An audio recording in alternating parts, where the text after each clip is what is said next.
사무엘하 7장 1절에서 13절까지 말씀인데요. 함께 교독하여서 읽도록 하겠습니다. 제가 먼저 읽겠습니다.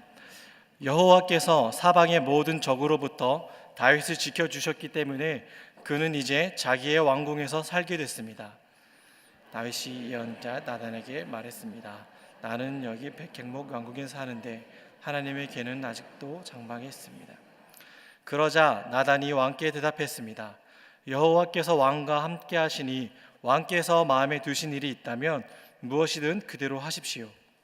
그날 밤 여호와께서 나단에게 오셔서 가서 내 종 다윗에게 말하여라. 나 여호와가 말한다. 내가 나를 위해 내가 있을 집을 지어주겠느냐? 내가 이스라엘 자손들을 이집트에서 이끌어낸 그날부터 오늘까지 난 집에 있은 적이 없고 장막이나 회막을 거쳐 내가 온 이스라엘 자손들이 옮겨가는 곳마다 내 백성 이스라엘을 돌보라고 명령한 이스라엘 지파 가운데 누구에게든 왜 내게 백향목 집을 지어주지 않느냐고 말한 적이 있느냐? 그러니 내 종 다윗에게 말하여라. 전능하신 여호와께서 말씀하신다. 내가 양떼를 따라다니던 너를 목장에서 데려다가 백성이 있으는 곳에 살았다. 내가 어디로 가든지 내가 너와 함께 있고 내 앞에서 내 모든 원수들을 끊어내었다. 그러니 이제 내가 이 땅 위에 위대한 사람들의 이름처럼 내 이름을 위대하게 만들어 주겠다. 그리고 내 백성 이스라엘을 위해 한 곳을 정해 그들이 뿌리박은 터전을 주고 그들이 다시는 옮겨 다니지 않도록 할 것이다. 또한 전처럼 악한 사람들이 그들을 해하지 못하게 하며 내가 사사들을 세워 이스라엘을 다스리게 했던 때와는 같지 않게 할 것이다. 내가 또 너를 내 모든 원수들로부터 구해내어 평안하게 할 것이다. 나 여호와가 직접 너를 위해 왕조를 세울 것을 선포한다. 내 날들이 끝나고 함께 잠들 내가 내 몸 나올 탓을 일으켜 내들이 있게 하고 내가 그의 날을 함께 읽겠습니다. 그가 내 이름을 위해 집을 세울 것이고 나는 그의 나라의 보좌를 영원히 세워줄 것이다. 오늘 말씀으로 목사님 말씀을 선포하시도록 하겠습니다.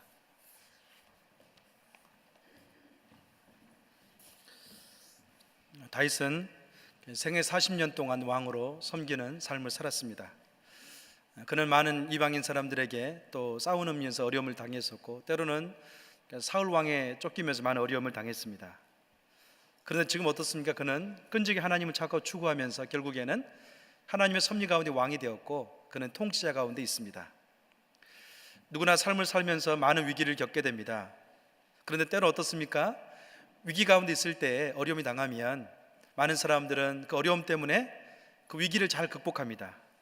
근데 문제는 뭐냐면 인생 가운데 잘 풀릴 때 어떤 분 같은 경우는 위기가 닥치면 도리어 어려움을 당할 때가 많이 있다는 것을 알 수 있어요.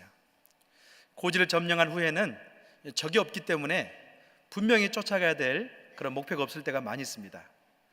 그런 평안할 때 어떻습니까? 인생의 위기가 닥치면 도리어 많은 실패를 경험한 경우도 많이 있습니다. 근데 문제는 뭐냐면 어떻습니까? 우리 인간의 내면 안에 위기가 닥칠 때 인생 가운데 위기가 있고 힘들 때는 그 어려움을 잘 극복합니다. 그러나 문제는 뭐냐면 우리 인생 가운데 평안할 때 보면 보통 위기를 닥칠 때 그 위기 가운데 큰 어려움을 당할 때가 종종 있습니다. 여러분 다윗 같은 경우는 지금 이제 왕이 되었습니다. 그런 왕이 된 다음에 이제는 통합왕이 되었습니다. 이제는 그 인생 가운데 법궤도 예루살렘 가운데 들어왔습니다. 어찌 보면 승승장구할 수 그런 모든 배경이 그에게 갖춰졌습니다. 그러나 문제는 뭐냐면 인간에게 이런 평안할 때 때로는 내면 안에 있는 어떤 죄악성이 많이 드러나게 된다는 거죠. 이 앞서 보았던 것 우사의 실패는 다윗에게 많은 영적인 교훈을 심어줬습니다. 하나님 언약궤를 운반한 우사가 갑자기 죽음으로 말미암아 다윗은 여러 가지를 생각했습니다.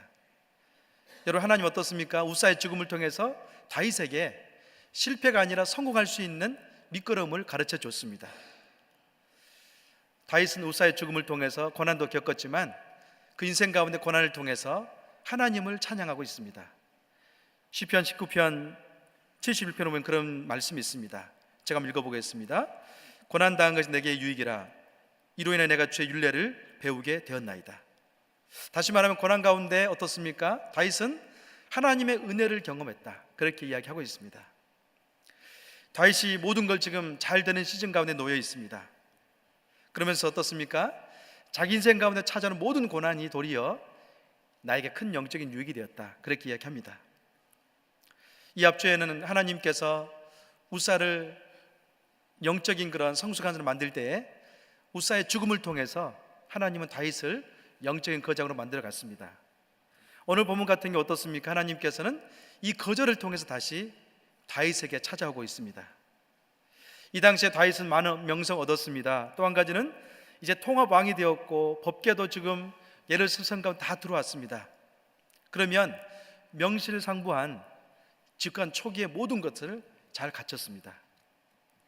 다윗은 이제 어떻습니까? 그의 마음속에 한 가지 소원이 생겼습니다.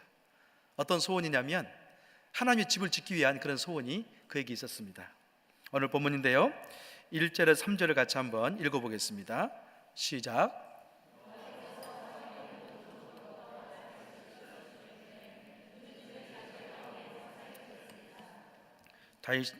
다윗의 연자 나단에게 말했습니다.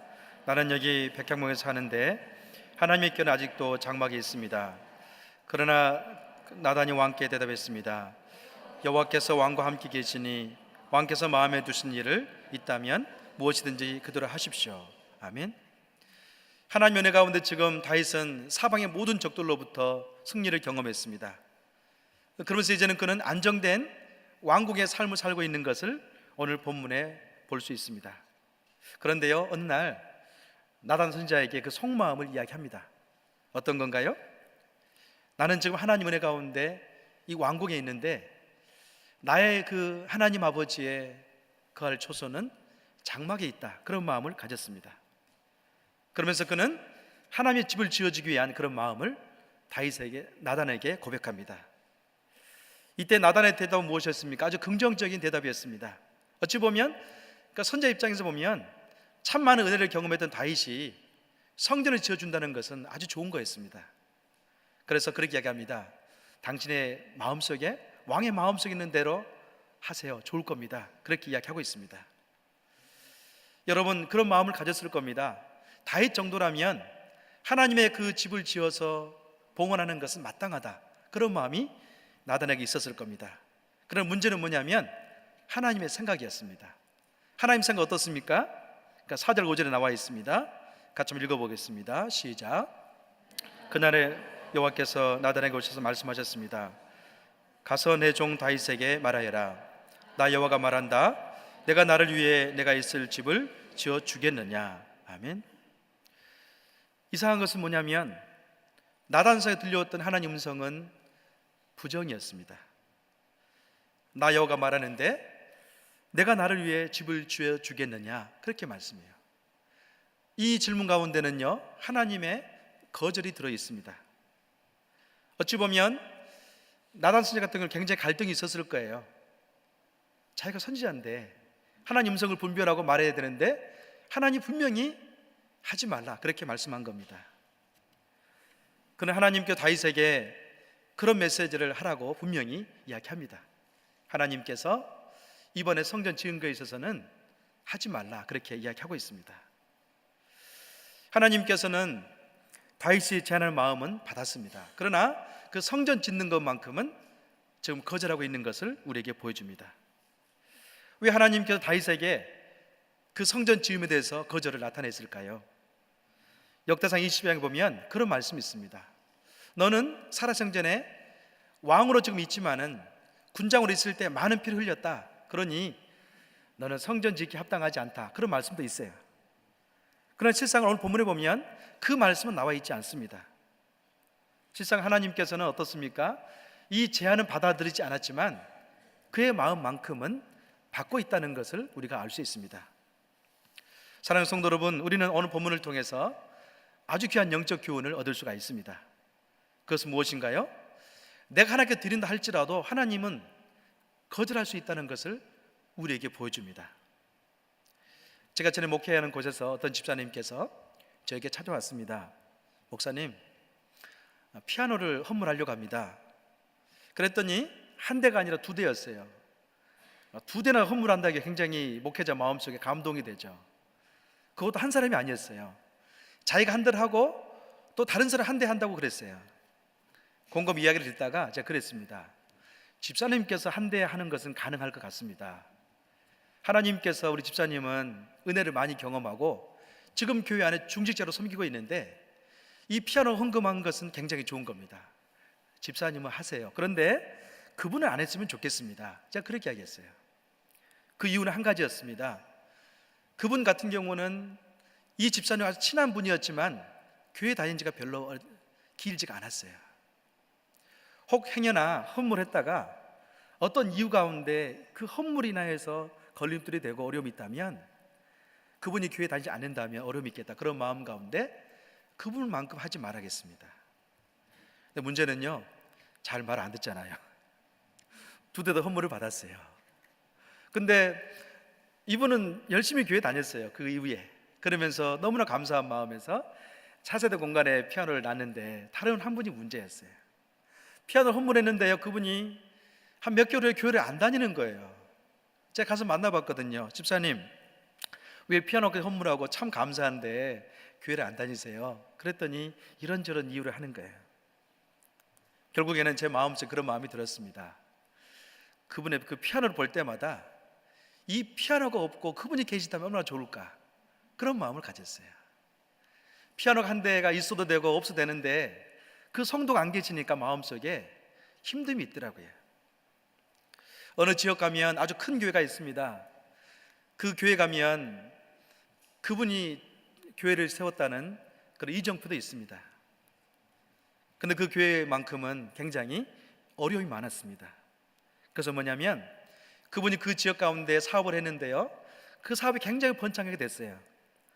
그 다음에 이제는 인생 말년에 그분이 마음속에 내가 이제 큰 회사를 이뤘는데 하나님께 감사해야 되겠다, 그런 마음에서 성전을 지어서 봉헌했습니다. 굉장히 큰 성전이었고 아름다웠습니다. 근데 문제는 뭐냐면 성전을 지은 다음에 그분이 너무나 가운데 계시는 거예요. 그러다 보니까 교회 이런저런 일 가운데 간섭하게 되어지고 결국에는 그분 때문에 교회가 부흥이 잘 되지 않는 거예요. 사랑하는 여러분, 헌물했다면 어떻습니까? 철저히 낮아진 마음에서 더 주님이 드러날 수 있도록 그래야 되는데 그분 앞에 아직은 그런 은혜가 있지 않았던 겁니다. 오늘 본문 가운데 하나님께서는 다윗에게 성전 지음에 대해서 거절하고 있습니다. 하나님께 어떻습니까? 다윗에게 많은 은혜를 부어주었고 어찌 보면 다윗은 어느 누구도 생각해도 가능할 만한 사람이었습니다. 그러나 하나님께서 아직 아니다, 그렇게 말씀합니다. 여러분, 어제까지만 해도 다윗은 굉장히 크게 보였습니다. 왜 그렇습니까? 나단에게 가서 내가 하나님을 위해서 집을 지어주겠습니다, 그 마음 이야기할 때는요 어떻습니까? 굉장히 크게 다윗이 보였어요. 그러나 순간에 다윗이 작아 보입니다. 왜냐하면 그 성전에 대해서 비전이 없어졌기 때문이에요. 다윗 생각해 보면 어떻습니까? 하나님께 지금 다윗에게 집을 지어서 받으려고 하는 것이 아니라 하나님이 다윗에게 지금 집을 지어주고 있는 그런 상황 가운데 있습니다. 하나님께서는 다윗을 통해서 어떻습니까? 영광 받으시기를 원하십니다. 그러나 다윗이 아직 때가 아닌데 그 집을 지어서 교만해진다면 하나님은 다윗을 잃어버리는 거예요. 그런 의미에서 지금 하나님은 다윗에게 아직은 아니다, 그렇게 유보를 시키고 있습니다. 어떤 신학자가 오늘 본문 가운데 그런 주석을 달았습니다. 나는 이때가 다윗이 하나님으로 가득한 상태에서 자기 자신으로 가득한 상태로 넘어가고 있는 것을 알 수 있다, 그렇게 적고 있어요. 어떻게 말씀한다고요? 다윗이 지금까지는 하나님 은혜로 그 심령에 가득 찼었는데 지금 이 순간만큼은 하나님이 아니라 자기로 가득 채워지고 있는 순간에 놓여 있다, 그렇게 그는 이야기했습니다. 여러분, 그런데 이런 위기는 언제 오나요? 성공 뒤에 찾아오는 유혹입니다. 그래서 태도가 달라지고요, 말투가 달라지고 어때요?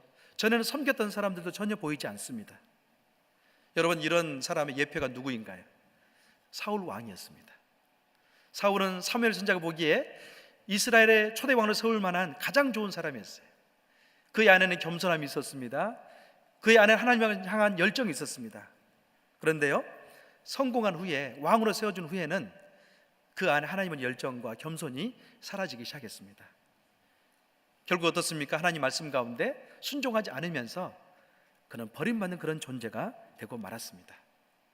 사랑하는 여러분, 다윗은 하나님께서 사랑한 존재였습니다. 그러나 여러분 어떻습니까? 하나님은 또한 다윗을 사랑하기 때문에 잃지 않고자 하는 마음이 오늘 있습니다. 6절과 7절을 좀 더 읽어보겠습니다. 함께 읽습니다. 시작. 내가 이스라엘 자손들을 이집트에서 이끌어낸 그날부터 오늘까지 나는 집에 있은 적이 없고 장막이나 해막을 거쳐 삼아 이리저리 옮겨 다녔다. 내 백성 이스라엘을 돌보라고 명령한 이스라엘 지파 가운데 누구에게든 왜 내게 백향목을 집을 지어 주지 않느냐고 말한 적이 있느냐. 아멘. 하나님께서는 거절한 다음에 6절과 7절에서 하나님의 성품에 대해서 하나님이 어떤 분인가를 우리에게 분명히 잘 나타내주고 있습니다. 하나님은 결코 나는 집에 있은 적도 없고 어떻습니까? 항상 회막과 장막에 있었다. 그것도 어때요? 이스라엘 백성들이 옮기는 곳마다 어찌 보면 따라다니면서 그 중심에 계셨다고 이야기합니다. 특히 오늘 본문에 보면 어떻게 적혀 있습니까? 우리가 섬길 하나님이 어떤 분인가를 분명히 이야기합니다. 하나님은 임마누엘의 하나님이시다. 어떤 철학이나 어떤 사상이나 어떤 성전 가운데 갇혀 있는 분이 아니라 믿는 분들과 함께 동행하면서 어려움의 그 문제 한복판에 계시고 그 문제 해결하시고 동행하는 분으로 나와 있습니다. 반면 어떻습니까? 지금도 선교지에 가면요, 모슬렘 사원을 종종 방문할 때가 있습니다. 정말 그 지역 가운데 가장 큰 건물 가운데 가장 화려하게 있습니다. 때로는 어떤 성전에 들어가면 금으로 발라놓고 은으로 발라놓은 데 참 많이 있어요. 여러분, 그러나 그들은 착각합니다. 그들은 성전을 지으면서 그 안에 신을 가둬버리는 거예요. 때로는 다윗 같은 것도 어떻습니까? 하나님 분명히 나는 이스라엘 백성들과 이동하면서 그들 중심이 하나님이었는데 하나님을 성전과 더불어서 가둬버릴 수 있는 그런 착각과 한계에 머무를 수 있다는 겁니다. 하나님께서는 성전 지음에 대해서 거절한 이유에 대해서 출애굽 때를 기억하게 하고 있습니다. 어떻게 말씀합니까? 그렇게 말씀합니다. 6절입니다. 제가 한번 읽어보겠습니다. 내가 이스라엘 자손들을 이집트에서 이끌어낸 그날부터 오늘까지 나는 집에 있은 적이 없고 장막이나 해막을 거쳐 삼아 이리저리 옮겨 다녔다. 하나님은 어떤 분이라고요? 하나님은 이스라엘 백성들이 이 노예생을 할 때도 그들의 울부짖음의 한복판에 계셨다고 이야기합니다. 또 어떻습니까? 그는 광야로 이제 출애굽한 다음에 하나님께서는 동행할 때마다 그들과 동행하면서 어려움을 해결하는 그런 분으로 있었다고 이야기하고 있습니다. 이방신 같은 경우는 그가 거할 장소가 중요합니다. 그래서 그가 거할 장소 가운데 온갖 은금을 통해서 장식되어 있습니다. 그러나 우리 하나님 어떤 분이십니까? 장소가 중요하지 않습니다. 왜냐하면 하나님은 온 우주 만물 가운데 성전 삼으시고 그분이 계시기 때문에 그렇습니다. 자칫 잘못하다가는 다윗 같은 경우는 하나님의 은혜 가운데 있어야 되는데 그 은혜를 망각할 만한 순간 가운데 있었기 때문에 거절했습니다. 어떤 특정한 장소에 예배드리는 것이 중요하지 않다는 것을 우리에게 보여주고 있습니다. 무엇이 중요합니까? 우리가 가는 곳 그곳 가운데 하나님을 예배하고 하나님 경배할 마음이 있다면 하나님도 그 안에 있다는 것을 우리에게 보여줍니다. 사랑하는 성도 여러분, 하나님 어디에 계십니까? 하나님은 저와 여러분의 고정관념 안에 있지 않습니다. 우리 하나님은 어디에 계신가요? 우리 하나님은요, 우리가 경험된 그 하나님이 때로는 우리가 섬기는 하나님이 아닐 수도 있습니다. 왜 그렇습니까? 이미 경험된 하나님에 대한 그 정의는 흘러갔기 때문에 그렇습니다. 하나님은요, 지금 이곳에 계십니다. 우리의 생각의 중심에 계시고 우리의 행의 중심에 계신 분이 바로 하나님이라고 말씀합니다. 하나님은 지금도 우리 가정의 문제 한복판에 계십니다. 하나님 어디에 계십니까? 하나님 지금도 우리 직장에 가장 내게 힘들어하는 그 문제 가운데 하나님 한복판에 계시다는 것을 알 수 있습니다. 여러분, 하나님은 또 어디에 계십니까? 하나님은 선교지 가운데 가장 힘들고 어려울 때 그 중심에 계신 분이 우리 하나님이십니다. 오늘 하나님이 우리 인생 가운데 함께 한다는 것에 대해서 가장 잘 보여준 예가 야곱의 사닥다리 경험입니다. 야곱은 에서를 속인 다음에 이제 바단 아람으로 외산주 있는 곳 가운데 도망자의 길에 있었습니다. 그러나 그의 마음속에는 정처 없는 길뿐이었지 전혀 위로받을 곳이 전혀 없었습니다. 그가 어떻습니까? 베델에서 잠을 자는데요, 어느 날 꿈을 꾸는데 잠이 들어있는데 하늘을 향해 사닥다리가 이렇게 놓여져 있는 거예요. 그 가운데 어떻습니까? 하나님이 그에게 나타났습니다. 그러면서 그에게 두려움과 절망 가운데 있는 그의 마음을 위로해 주면서 나는 하나님이다, 그렇게 말씀했습니다. 여러분, 야곱이 경험한 이 하늘의 사닥다리는 언제 경험했습니까? 그 인생 가운데 가장 절망과 좌절 가운데 미래를 예측할 수 없는 불안의 그 상태 가운데서 그는 하나님을 경험했습니다. 하나님은 무소부재하신 분이십니다.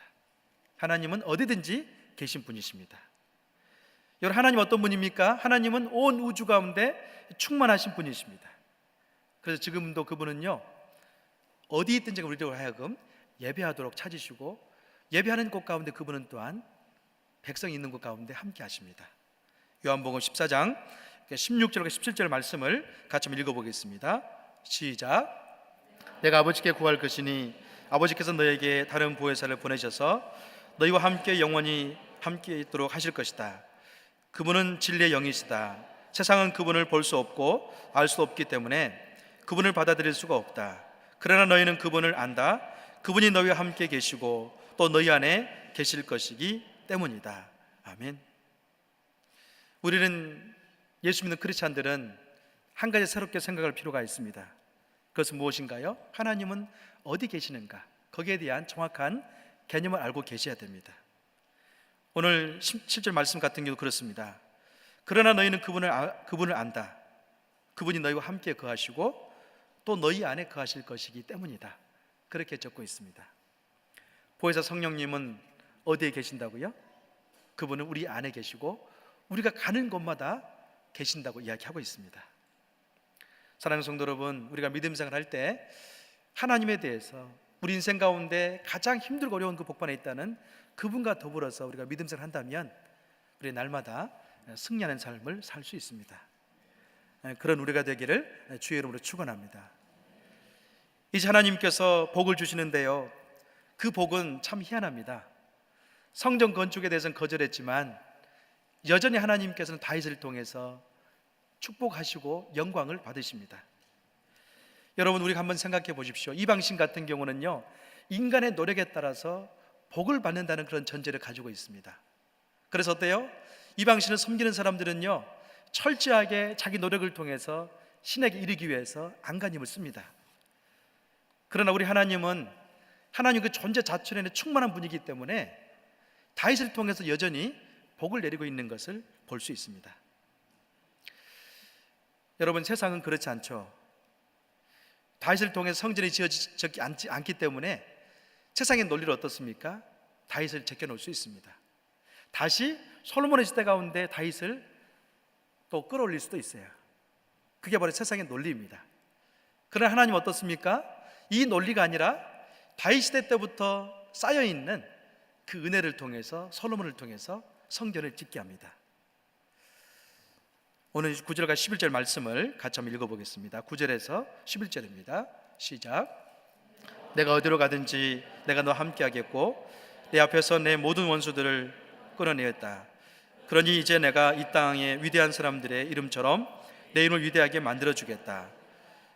그리고 내 백성 이스라엘을 위해 한 곳을 정해 그들이 뿌리박을 터전을 주고 그들이 다시는 옮겨 다니지 않도록 할 것이다.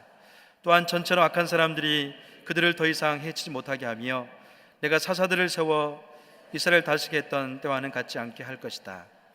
내가 또 너를 내 모든 원수들로부터 구해내어 평안하게 할 것이다.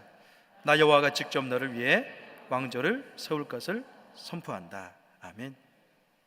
오늘 본문에 보면 다윗이 그 제안 가운데 거절했지만 마음은 받았지만 하나님 어떻습니까? 다윗에 대해서 여전히 축복하고 있습니다. 다윗 인생 가운데 가장 중요한 장면이 오늘 본문에 나와 있습니다. 그것은 뭔가요? 나는 너를 위대하게 할 것이다. 나는 너를 이 세상의 어떤 위대한 사람의 이름보다도 더 낫게 할 것이다. 그렇게 이야기하고 있습니다. 또 어떻습니까? 사사시대처럼 너의 시대는 결코 내가 없는 그런 시대가 되지 않을 것이다. 그렇게 이야기하고 있습니다. 여러분, 우리는 사사시대를 잘 알고 있습니다. 사사시대 어떤 시대였습니까? 사사시대는 이스라엘 백성들이 죄악 가운데 왕을 잃어버렸던 그런 시대였습니다. 그때는요, 하나님을 그들이 잃어버렸기 때문에 모두가 자기 소견대로 행하면서 깊은 죄악 가운데 빠져 있었던 그런 순간이었습니다. 그러나 이제 더 이상 다윗 왕 때는 내가 너희들과 함께함으로 인하여서 승리를 맛보게 하는 그런 때가 되게 할 것이다. 그렇게 이야기하고 있습니다. 여러분, 지금 다윗은요, 그런 순간에 놓여 있습니다. 어떤 순간에 놓여 있습니까? 하나님의 은혜를 더 마음껏 받아들여야 될 그런 순간에 놓여 있습니다. 사랑하는 여러분, 부모가 자녀에게 선물을 받을 때 언제인가요? 이제 우리 자녀가 나에게 선물할 때가 되었구나. 그때가 언제인가요? 성장할 때예요. 충분한 사랑을 받고 난 다음에 직장에 들어가고 성인 되면 그때 부모의 마음은 어떤 선물을 했을 때 흔쾌히 받아들입니다. 그러나 자녀가 어때요? 아직 성장 안 했는데요, 부모에게 금을 갖다 줘봐요. 그럼 어떻겠어요? 기뻐하겠습니까? 걱정 많이 됩니다. 돈 어디서 났니? 아니, 네가 지금 이럴 때가 아닌데, 너는 공부해야 할 때고 네 자신을 투자할 때인데 금을 사오다니. 다시 말하면 부모가 지금은 그 자녀를 양육할 때고, 그 자녀 입장에서는 부모의 사랑을 많이 받은 다음에 인격적으로 성숙되어지고 큰 안목을 가져야 될, 통찰을 가져야 될 그 성장의 시기라고요. 하나님께 지금 다윗에게 이야기합니다. 내가 너를 더 높여줄 것이고 더 크게 해줄 것이다. 너는 지금 이 성전 나에게 지어줌으로 인하여서 나를 영화롭게 할 수 있는 그런 차원이 아니다. 너에게는 더 영원한 나라에 대한 꿈이 있고 소망이 있다. 그렇게 지금 가르쳐주고 있는 겁니다. 사랑하는 여러분, 우리가 하나님에게 대해서 은혜를 나타내고 영광 돌리기 위해서는 우리에게 먼저 행해야 될 게 있습니다. 그것은 무엇인가요? 더 하나님의 은혜를 받아들여야 됩니다. 하나님의 사랑을 더 많이 받아들이고요, 은혜를 받아들이면 그때 언젠가요, 순간이 오면 우리 하나님 위해서 헌신해도 교만하지 않고요, 하나님의 사랑이 너무나 채워졌기 때문에 헌신함으로 인해서 늘 겸손한 그런 상태에 있을 때가 있어요. 하나님께 다윗에게 지금 먼저 은혜를 누리도록 배려하고 있는 것을 보게 됩니다. 여러분, 또 한 가지가 있습니다. 하나님께 다윗에게 그렇게 얘기합니다. 내가 너의 집을 지어주겠다. 그렇게 말씀합니다.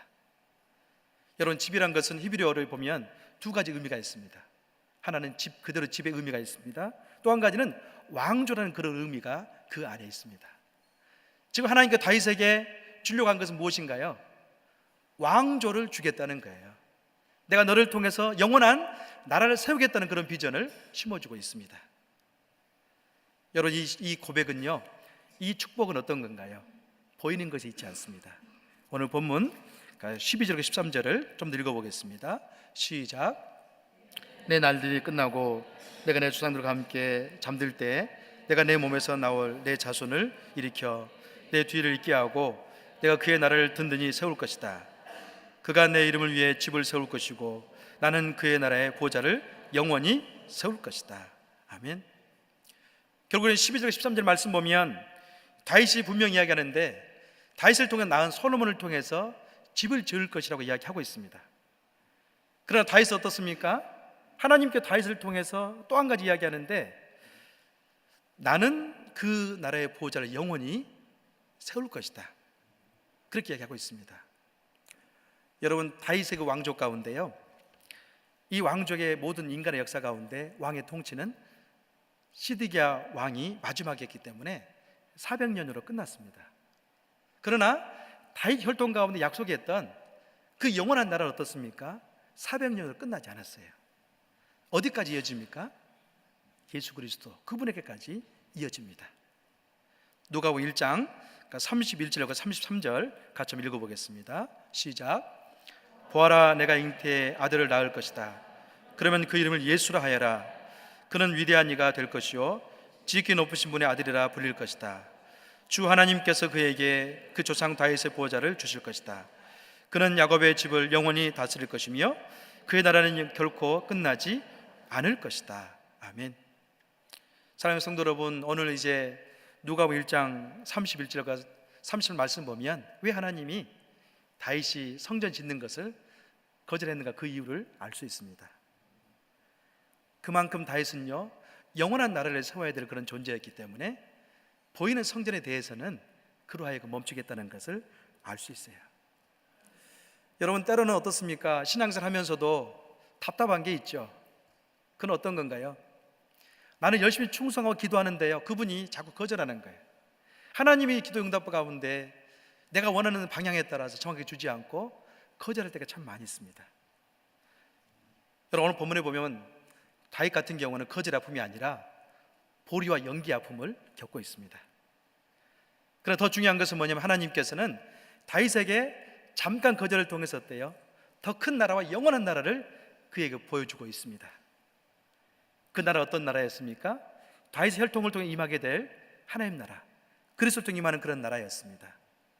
지금도 만약에 다윗이 그 당시에 성전을 지어서 교만해졌다면 이 나라는 끊겼을 거죠. 아니, 다른 사람을 통해서 이 나라가 이루어졌을 겁니다. 그러니까 다윗은요, 그때 거절의 아픔이 있었지만 주님께 계속해 나감으로 인하여서 승리를 경험했습니다. 여러분, 오늘 본문 가운데 때로 우리가 기도하면서 거절의 아픔이 있을 때 하나님을 더 깊게 생각할 수 있는 우리가 되기를 주의 이름으로 축원합니다. 하나님은 거절을 통해서 다윗을 그 인생 가운데, 그분의 역사 가운데 제거하지 않았습니다. 어떻습니까?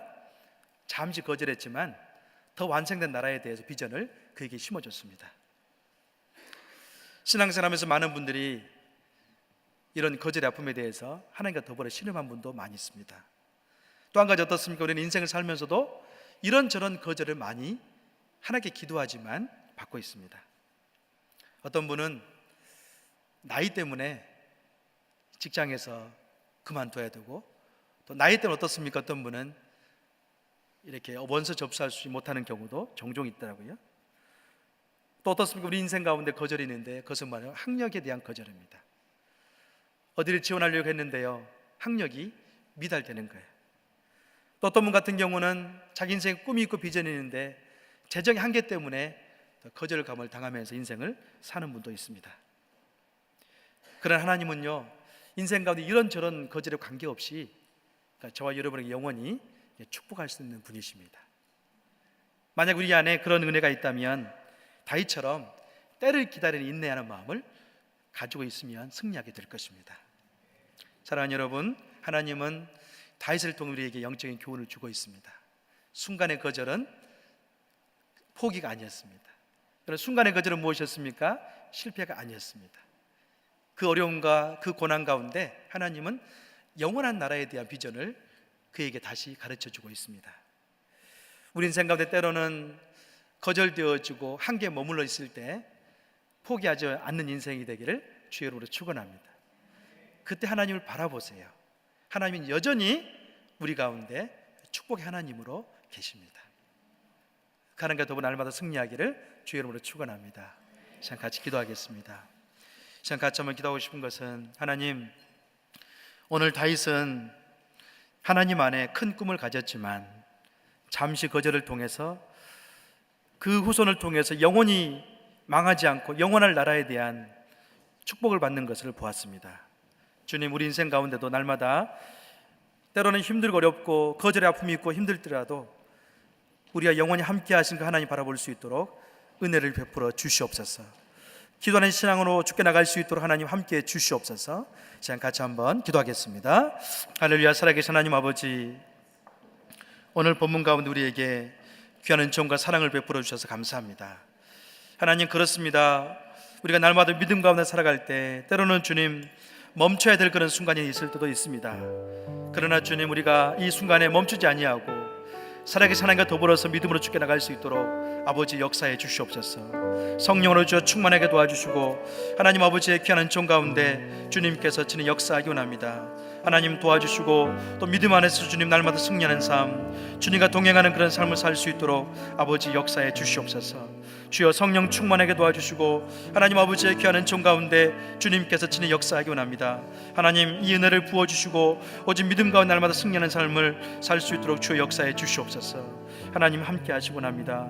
주여 도와주옵소서. 이 시간 같이 한 번 더 기도하고 싶은 것은 지금 772개국 가운데 802명의 선교사님들이 현장 가운데 사역을 감당하고 있습니다. 하나님 802명의 선교사님들을 사역들을 주여 붙잡아 주셔서 날마다 그 현장 가운데 함께 하시는 것과 더불어서 승리할 수 있도록 주님 도와주시옵소서. 또 그 가정을 주여 지켜주시고 자녀들이 하나님 말씀 가운데 현장 가운데 잘 자랄 수 있도록 주님 축복해 주시옵소서. 현장에 죽어가는 많은 영혼들 가운데 예수의 복음을 통해서 제자화시킬 수 있도록 하나님 그들의 사역 가운데 성령으로 기름 부어 주시옵소서. 시간 같이 한번 802명의 선교사님들 위해서 기도하겠습니다. 할렐루야. 살아계신 하나님 아버지, 지금도 72개국 가운데 주님 802명의 선교사님들이 현장 가운데 사역을 감당하고 있습니다. 하나님 그들을 주가 친히 붙잡아 주셔서 현장 가운데 정말로 주님 장막 가운데 거하신 하나님, 혐악 가운데 거하신 하나님과 더불어 날마다 승리할 수 있도록 아버지 역사해 주시옵소서. 주님의 성령으로 주여 충만하게 도와주시고 하나님 아버지의 권능과 능력 가운데 주님께서 온전히 주임하시기를 소망합니다.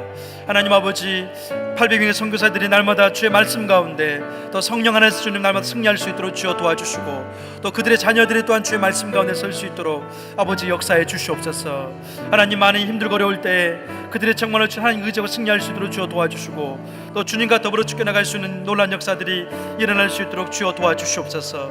하나님 함께 하시고 원합니다. 성령의 은혜를 주가 친히 부어주시고 주의 권능과 놀라운 역사 가운데 주님 아버지 역사해 주시옵소서. 주여 성령 충만하게 도와주셔서 그들을 통해서 현장에는 많은 영혼들이 예수 믿게 도와주시고 또한 그들의 주님의 제자로서 세워질 수 있도록 아버지 하나님 축복해 주시옵소서. 아버지 함께 하시고 원합니다. 마지막 한 가지 더 기도하고 싶은 것은 이제 양주 오누리교회를 통해서 이 가을에 또 이 겨울이 들어서는 길목 가운데 영적으로 성숙되어지는 그런 기회와 은혜의 시간들이 되기를 원합니다. 11월 첫 주부터 있는 OBC를 통해서 하나님을 알아갈 수 있도록 주님 도와주시옵소서. 하나님을 아는 만큼 자유할 수 있습니다. 하나님 아버지를 아는 만큼 우리는 승리할 수 있습니다. 하나님을 알아가는 시간 될 수 있도록 도와주시고 또 기도를 통해서 가정을 회복되어지고 살리기 원합니다. 또 11월 6일부터 있는 이 가정사역 세미나를 통해서 하나님 우리 어머니들이 가정을 품는 역사가 일어날 수 있도록 도와주시옵소서. 우리 어머니들이 남편을 품고 우리 어머니들 자녀를 품을 수 있도록 하나님 역사해 주시옵소서. 시간 같이 한번 교회를 위해서 기도하겠습니다. 할렐루야. 살아계신 하나님 아버지, 또한 우리 양주 오누리교회가 주님 이제 더욱더 영적으로 성숙되어지는 그런 순간들이 주어지기 원합니다. 하나님 그렇습니다. 어머니 학교를 통해서 어머니 기도를 통해서 우리 어머니들이 정말로 주는 자녀를 품을 수 있도록 주여 도와주시고 어머니 기도를 통해서 우리 아내들이 남편을 품을 수 있도록 하나님 아버지 함께해 주시옵소서. 성령의 은혜를 주가 주님 부어주시고 하나님 아버지의 능력 가운데 주님께서 오늘 제 역사하기 원합니다. 하나님 아버지 또한 주님께서 OBC를 통해서 주님 하나님 아버지 알아갈 수 있는 그런 순간 될 수 있도록 아버지 역사해 주시옵소서. 주님의 성령으로 주가 제 충만하게 도와주시고 하나님 아버지의 권능과 능력 가운데 주님께서 오늘 역사하기 원합니다. 주여 도와주시고 어제 주님 안에서 믿음으로 설 수 있도록 주가 진 함께 주옵소서. 하나님 역사하기 원합니다. 주여 도와주옵소서. 살아계신 하나님 아버지, 오늘 11월 달에는 우리 양주 오누리교회가 하나님 아버지를 더 풍성히 알아갈 수 있는 그런 기회로 삼아 주시옵소서. 하나님 아버지를 안 만큼 우리는 누릴 수 있고 또 헌신할 수가 있습니다. 하나님의 성품을 통해서 더욱더 우리 교회가 성숙될 수 있도록 하나님 역사해 주시옵소서. 아버지 하나님, 수요일마다 있을 4주 동안의 어머니 기도회를 통해서 기도하는 아내가 되게 도와주시고 기도하는 어머니가 될 수 있도록 하나님 축복하여 주시옵소서. 아버지 하나님, 오늘 본문을 통해서 우리가 정말로 주님 하나님 아버지 온전히 알아가고 또 그 믿음 가운데 승리하기 원합니다. 하나님 성도님 한 분 한 분의 삶 가운데 하나님 함께해 주시옵소서. 주께 감사드리며 예수님의 이름으로 기도합니다. 아멘.